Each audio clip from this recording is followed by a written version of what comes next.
ನಮಸ್ಕಾರ ಸ್ನೇಹಿತರೆ, ಗ್ರಾಮದಿಂದ ಸರ್ಕಾರದವರೆಗೆ ಉದ್ಯೋಗ ಮತ್ತು ಯೋಜನೆಗಳ ನೇರ ಮಾಹಿತಿ ನೀಡುವಂತಹ ಸಂಜೀವಿನಿ ಯೂಟ್ಯೂಬ್ ಚಾನೆಲ್ಗೆ ಸ್ವಾಗತ. ನೀವು SSLC ಪಾಸ್ ಆಗಿದ್ದೀರಾ? ಹಾಗಾದ್ರೆ ಇದು ನಿಮ್ಮ ಜೀವನವನ್ನ ಬದಲಿಸುವಂತಹ ಅವಕಾಶ.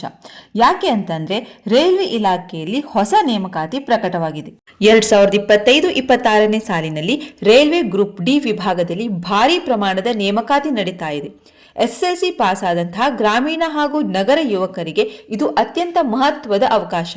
ಪ್ರಮುಖ ಹುದ್ದೆಗಳಾದಂತಹ track maintainer, helper, assistant pointsmen, level crossing gatemen ಹಾಗೂ ಇತರೆ ಹುದ್ದೆಗಳ ಭರ್ತಿಗೆ ಅಧಿಸೂಚನೆಯನ್ನು ಬಿಡುಗಡೆ ಮಾಡಲಾಗಿದೆ.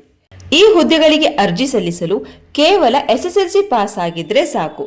ITI ಪಾಸ್ ಆದವರಿಗೂ ಅವಕಾಶ ಇದೆ. 18ರಿಂದ 33 ವರ್ಷ ವಯೋಮಿತಿ ಹೊಂದಿರುವಂತಹ ಅಭ್ಯರ್ಥಿಗಳು ಅರ್ಜಿಯನ್ನ ಸಲ್ಲಿಸಬಹುದು.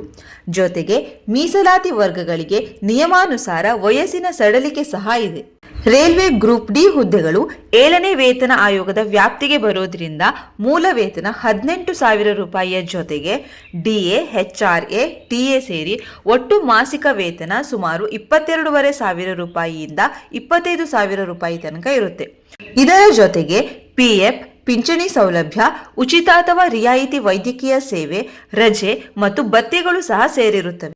ರೈಲ್ವೆ ಗ್ರೂಪ್ ಡಿ ಹುದ್ದೆಗಳ ಆಯ್ಕೆ ಪ್ರಕ್ರಿಯೆ ಹೇಗಿರುತ್ತೆ ಅಂತ ಅಂದ್ರೆ ಕಂಪ್ಯೂಟರ್ ಆಧಾರಿತ ಲಿಖಿತ ಪರೀಕ್ಷೆ, ದೈಹಿಕ ಸಾಮರ್ಥ್ಯ ಮತ್ತು ದಾಖಲೆ ಪರಿಶೀಲನೆಗಳನ್ನು ಒಳಗೊಂಡಿರುತ್ತದೆ. ಅರ್ಜಿ ಸಲ್ಲಿಸಲು ಅಧಿಕೃತ ರೈಲ್ವೆ ನೇಮಕಾತಿ ವೆಬ್ಸೈಟ್ಗೆ ಭೇಟಿ ನೀಡಿ ಹೊಸ ನೋಂದಣಿಯನ್ನ ಮಾಡಿಕೊಳ್ಳಿ. ನಂತರ ಲಾಗಿನ್ ಮಾಡಿ ಅಗತ್ಯ ವಿವರಗಳನ್ನ ಭರ್ತಿ ಮಾಡಿ ಫೋಟೋ ಮತ್ತು ಸಹಿಗಳನ್ನ ಅಪ್ಲೋಡ್ ಮಾಡಿ ಅರ್ಜಿ ಶುಲ್ಕವನ್ನ ಪಾವತಿಸಿ ಅರ್ಜಿಯನ್ನ ಸಲ್ಲಿಸಬಹುದು. ಸುಮಾರು 22,000ಕ್ಕೂ ಹೆಚ್ಚು ಹುದ್ದೆಗಳಿದ್ದು ಈ ಹುದ್ದೆಗಳಿಗೆ ಅರ್ಜಿ ಸಲ್ಲಿಸಲು ಪ್ರಾರಂಭದ ದಿನಾಂಕ ಜನವರಿ 21, 2026. ಈ ಹುದ್ದೆಗಳಿಗೆ ಅರ್ಜಿ ಸಲ್ಲಿಸಲು ಕೊನೆಯ ದಿನಾಂಕ 20 ಫೆಬ್ರವರಿ 2026 ಆಗಿರುತ್ತದೆ. ಇಂತಹ ಸರ್ಕಾರಿ ಉದ್ಯೋಗ ಮಾಹಿತಿಗಾಗಿ ನಮ್ಮ ಚಾನೆಲ್ ಅನ್ನು ಸಬ್ಸ್ಕ್ರೈಬ್ ಮಾಡಿ. ಈ ವಿಡಿಯೋವನ್ನು ನಿಮ್ಮ ಸ್ನೇಹಿತರಿಗೂ ಶೇರ್ ಮಾಡಿ.